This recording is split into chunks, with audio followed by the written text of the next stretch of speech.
privileged and narcissistic, a man who considered truth to be subjective, who casually manipulated facts to suit his own ambitious ends, who believed that the world was divided into winners and losers, and was determined to win at any cost, no matter whom he trampled on. Alcibiades was a politician for our times. And since, as George Santayana famously remarked, those who cannot remember the past are condemned to repeat it, we would do well not to forget him today. Alcibiades was born to wealthy Athenian aristocrats in the middle of the 5th century BC, his city's golden age. Orphaned as a child, he became ward of the powerful Pericles, and as a young man forged a close friendship with Socrates, who, it is said, saw his potential for both good and bad, and tried to steer him towards the former.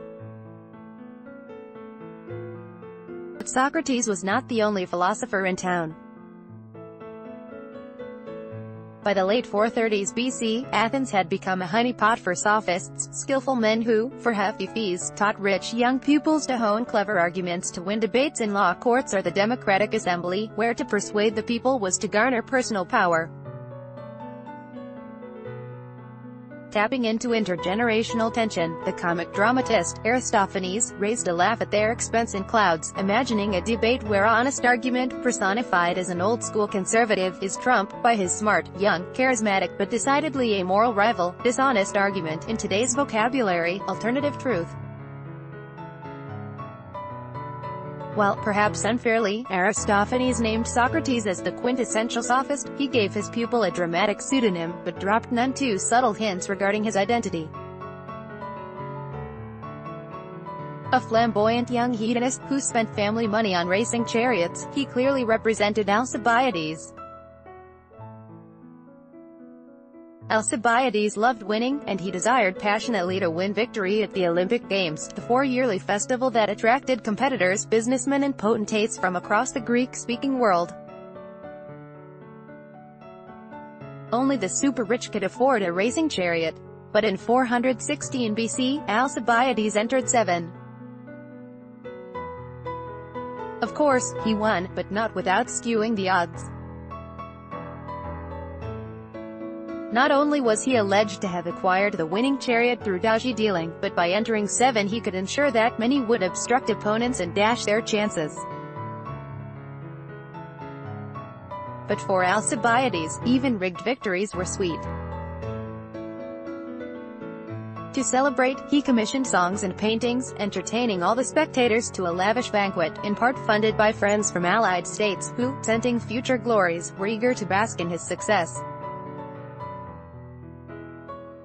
But sporting triumph, delicious as it was never his ultimate goal. Alcibiades was more than just a pampered dilettante. He was determined to shine in politics, too, and being well aware of the jingoistic Athenian public's imperial ambitions, he knew that war would afford him the opportunities he craved. So undermining peace treaties, he deliberately fomented conflict, and carved a glittering career as military commander. However, while he was preparing a strategically astute expedition against Sicily, whose success would massively increase his power and kudos, his enemies hit home. And they did so by targeting his private life. For all his statesmanship, Alcibiades was morally a loose cannon. Flagrantly consorting with prostitutes nearly cost him his marriage, but it was scandal of another sort that brought him down. On the eve of the Sicilian expedition, public statues of Hermes, believed to keep the city safe, were found to have been systematically smashed. A second outrage followed. Blasphemous young men were accused of profaning one of Greece's most sacred rituals. And implicated in both was Alcibiades. Even at the time no one knew the truth. Today it is impossible to tell. But the powerful threat of potentially fake news was such that, rather than be impeached and stand trial, Alcibiades escaped while he still could. He found refuge in the unlikeliest of places, first with Athens' mortal enemies, the Spartans, then with Greece's mortal enemies, the Persians. Somehow through persuasiveness, charisma, and shamelessly offering to help defeat his city, Alcibiades managed to stay one step ahead in the grim game of survival. But still he wanted to bask in Athens' limelight. Perhaps he was inspired by Achilles, the Homeric hero whose motto was, always to be best and to surpass all others. When Achilles was slighted by the Greeks at Troy, he not only withdrew from battle, but asked Zeus to cause so much trouble for the army that they would beg him to return. Which was exactly what happened to Alcibiades. Riven by internal faction, defeated in war, and plunged into economic crisis, the Athenians voted to drop all charges and recall him. At last, he was where he wanted to be, commander-in-chief, the most powerful man in Athens.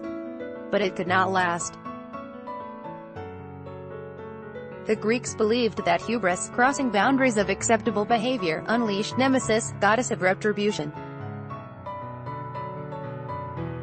And it took only a small error for the Athenian people to turn on him again. Once more he escaped, but time had run out for both him and his city. Athens fell, defeated by the Spartan-Persian coalition, which Alcibiades had once done so much to encourage, and in Anatolia Alcibiades was shot dead by assassins. Clever and hypnotic, but loyal only to himself, Alcibiades epitomized Athens. Heedless of his weaknesses, he exploited his city's failings, exacerbating fault lines for his private ends, and undermining hard-won democratic principles. To some he was a ruthless traitor, dangerously self-obsessed, a would-be tyrant, in Greek, and an elected autocrat. Others, swayed by his common touch, found stories of his excesses endearing. Once, when asked why he had cut off his handsome hunting dog's fine tail, he replied, "So people will be so obsessed with that they ignore anything worse that I might do." Media-savvy politicians, fake news, alternative truth. Karl Marx once wrote that, history repeats itself first as tragedy, then as farce. But the people should beware. Sometimes farce can be deliberately engineered, an alternative to blindside truth. Remove its bloated, grinning mask, and you'll still find politicians every bit as dangerous as Alcibiades. David Studdert is an independent scholar and theater director. His latest book is Nemesis, Alcibiades and the Fall of Athens, Harvard University Press, 2018.